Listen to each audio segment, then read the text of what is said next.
आज जीएसटी के अंतर्गत हम अपीलेट ट्रिब्यूनल में अपील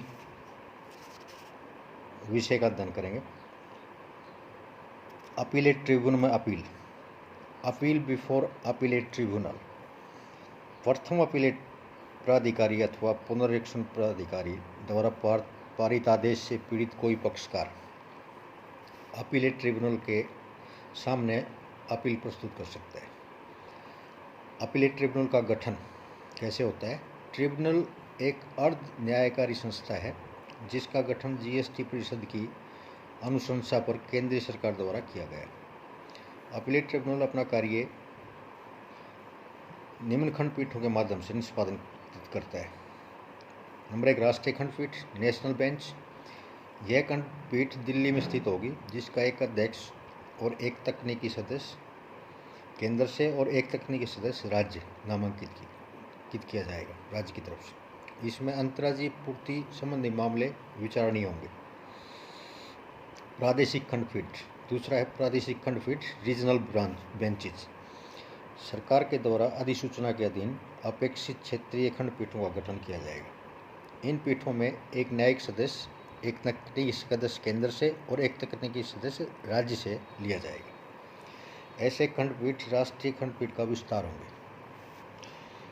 तीसरा, राज्य खंडपीठ एवं क्षेत्रीय खंडपीठ, state benches and area benches. GST परिषद की अनुशंसा पर सरकार राज्य खंडपीठों का गठन अधिसूचना के अधीन प्रत्येक राज्य या संघ शासित क्षेत्र यूटी के लिए किया जाएगा, जिनके द्वारा अपीलेट ट्रिब्यूनल की शक्तियों का क्रियान्वयन किया जाएगा। एक राज्य की खंडपीठ अन्य राज्य या यूटी को खंडपीठ का निर्वहन कर सकती है। इसमें राज्य के अंदर पूर्ति सप्लाई संबंधी मामले विचारणीय होंगे। राज्य खंडपीठ के विस्तार के रूप में उस राज्य में अपेक्षित क्षेत्रीय खंडपीठों का भी गठन किया जा सकता है।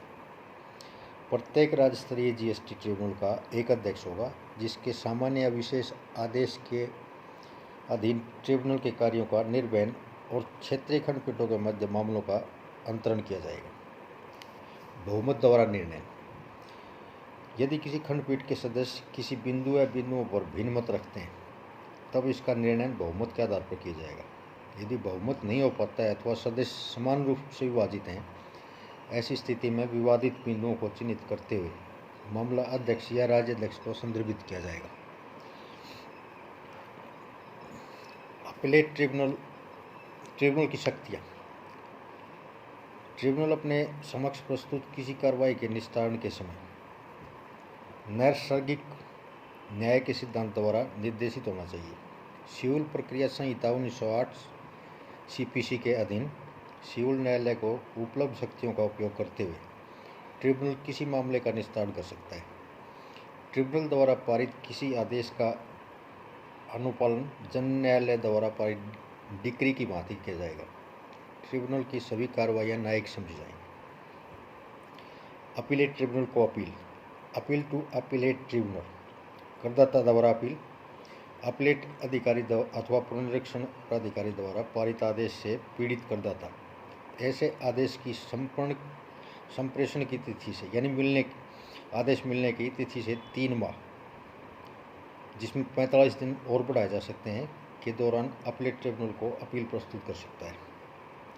विभाग द्वारा अपील बाय डिपार्टमेंट। आयुक्त द्वारा अपने अधीनस्थ किसी अधिकारी को निर्देशित करके ट्रिब्यूनल को अपील प्रस्तुत की जा सकती है। ऐसी अपील आयुक्त द्वारा निर्दिष्ट बिंदुओं पर विवादित आदेश के 6 माह के अंदर प्रस्तुत की जा सकती है।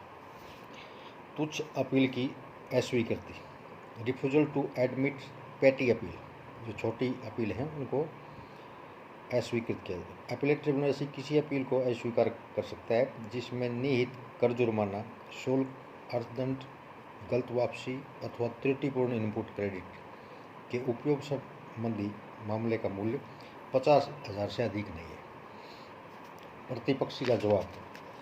Cross objection. जिस पक्षकार के विरुद्ध अपील प्रस्तुत की गई हो, उसको अपील प्रस्तुत के नोटिस का प्राप्ति के 15 दिन के अंदर अपना मेमोरेंडम ऑफ क्रॉस ऑब्जेक्शन प्रस्तुत करने का अवसर प्राप्त होता है। अपीलेट ट्रिब्यूनल का आदेश। Appellate order of appellate tribunal appellate tribunal द्वारा अपीलीय पक्षकारों को सुनवाई का उचित अवसर प्रदान करने के उपरांत ऐसा आदेश पारित किया जा सकता है जिसको उचित समझा गया। ऐसे आदेश में विचाराधीन विवादित आदेश की पुष्टि, सुधार, सुन्नीकरण अथवा अपीलेट प्राधिकारी या पुनरीक्षण प्राधिकारी या मूल निर्णय आगामी कार्रवाई अपेक्षित हो सकती है। अपीलेट ट्रिब्यूनल द्वारा जहाँ तक संभव हो अपील की सुनवाई पश्चात उस पर निर्णय प्रस्तुति की तिथि से 1 वर्ष के अंदर कर दिया जाएगा।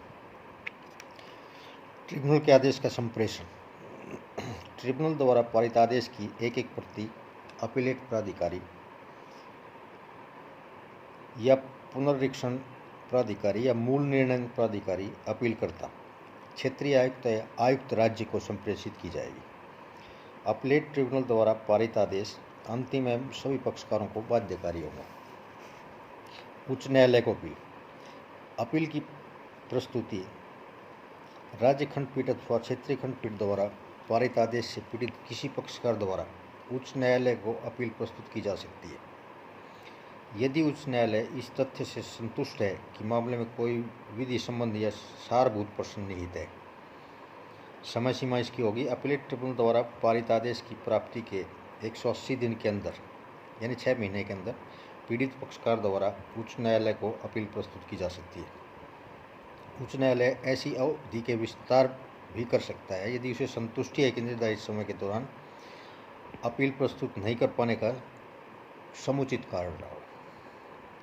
विधि से सारभूत प्रश्न पर सुनवाई, hearing on substantial question of law.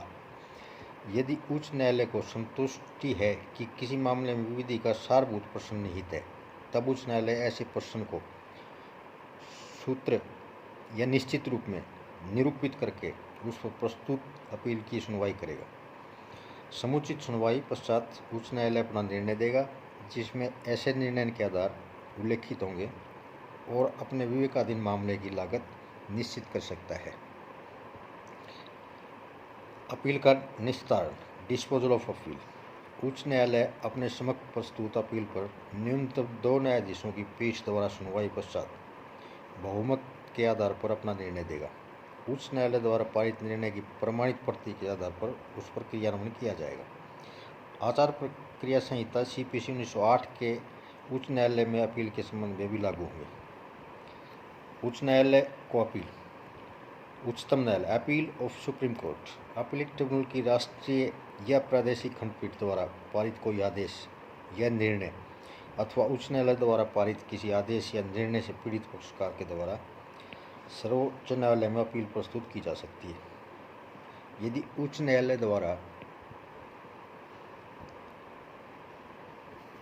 न्यायालय के निर्णय को अपील की प्रयुक्त कर दिया जाता है तब सर्वोच्च न्यायालय के निर्णय को क्रियान्वयन किया जाएगा।